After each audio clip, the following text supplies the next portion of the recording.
Bangladesh Jamaat Islami পূর্ববাগ union কর্তৃক আয়োজিত আজকের এই পরিবেশ সমাবেশের সম্মানিত প্রধান অতিথি ব্রাহ্মণবাড়িয়া এক আসনের ডাকে নির্বাচিত করেছেন আগামী কান্দানি নাসিরনগর সরকারি কলেজের সাবেক অধ্যক্ষ বারবার তারা নির্দিষ্ট ব্যক্তি তিনি হলেন আমাদের প্রাণ প্রিয়তার অধ্যাপক A.K. রহমাই উপস্থিত সম্মানিত পরিমণ্ডলী উপস্থিত সম্মানিত ভাতৃবৃন্দ আসসালামু আলাইকুম ওয়া রাহমাতুল্লাহি ওয়া বারাকাতুহু।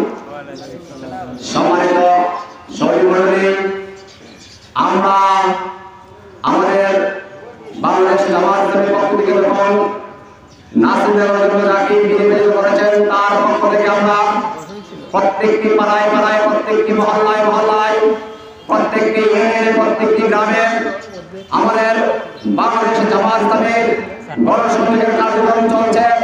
তার ধারাবাহিকতার আজ আমরা শেরপুর বাজারে বসা এবং আল্লাহ রাব্বুল আলামিনের তৌফিক দিয়েছেন আলহামদুলিল্লাহ। আমরা এমন একটি ব্যক্তির জন্য আজকে আপনাদের সামনে এসেছি যার বিরুদ্ধে কোনো দুর্নীতি নাই, যার বিরুদ্ধে কোনো চাঁদাবাজি নাই, যার বিরুদ্ধে কোনো স্বজনপ্রীতি নাই। তাকে আমরা আগামী জাতীয় সংসদ নির্বাচনে জনগণের ভোটে নির্বাচিত করে আমরা জাতীয় সংসদে পাঠানোর জন্য আপনাদের আহ্বান করছি। আমরা জানি আগামী বাংলাদেশ হবে আমাদের বাংলাদেশ, আমরা জানি আগামী বাংলাদেশ হবে স্থানীয় মানুষের বাংলাদেশ, আগামীর বাংলাদেশ হবে চাঁদাবাজ, দুর্নীতিবাজ এবং টেন্ডারবাজ মুক্ত একটি বাংলাদেশ। সেই বাংলাদেশ নির্মাণ করার জন্য বাংলাদেশ জামাত ইসলামীর সম্মানিত আমির ডক্টর শফিকুর রহমানের নেতৃত্বে আমরা আগামী জাতীয় সংসদ নির্বাচনে আমরা ঘনিষ্ঠভাবে আসন নিয়ে ইনশাআল্লাহ আমরা সরকার গঠন করব। তাই বলে এই ব্যক্তির আমরা সংসদে পাঠাতে পারে তাহলে আপনাদের যে অবস্থা রাস্তাঘাট স্কুল আরো এভরিথিং যেগুলো রয়েছে সেগুলো আমরা অল্প সময়ের মধ্যে আমরা সমাধান করতে পারবো। কারণ বিগত বছর যেভাবে 8.5 বছর আওয়ামী লীগের সন্ত্রাসী যে সংগ্রাম এমপি ছিলেন, এই রাস্তাটা বারবার টেন্ডার আসার পরেও সেই রাস্তাটা হয় নাই, হচ্ছে না। কিন্তু এই রাস্তাটা যারা টেন্ডার নিয়েছেন তারই একটি গোষ্ঠী, তারই পেটুয়া বাহিনীর একটি গোষ্ঠী, তারই স্বজনবিদের মানুষ, তারই আত্মীয় মানুষ সেই রাস্তাটা আজ আপনাদের দুর্গতি হচ্ছে।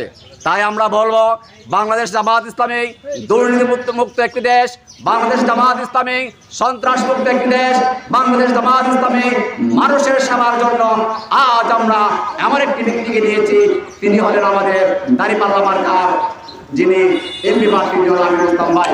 আপনারা জানেন বিগত 9 সেপ্টেম্বর এবং ঢাকা বিশ্ববিদ্যালয় এবং জাহাঙ্গীরনগর বিশ্ববিদ্যালয় যে একটা বিজয় অর্জন করেছি, তার বিজয়টি হল আমাদের প্রাথমিক বিজয়।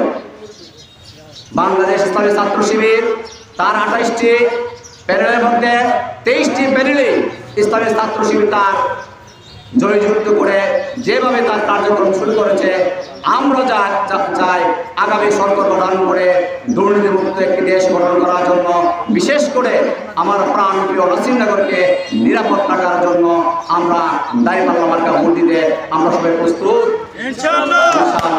সঙ্গে ভাইরা, আমি আর কি কথা বলতে চাই, আমাদের অনেক ভাইদেরকে অনেকে জিজ্ঞাসা করে, তুমি শিবির করো, তুমি জামাত করো। আমি ওই সব ভাইদেরকে বলতে চাই, মানুষ আগেও শিবির করেছে, মানুষ আগেও জামাত করেছে, আমাদেরকে হুমকি ধুমকি দিলে কোনো লাভ হবে না।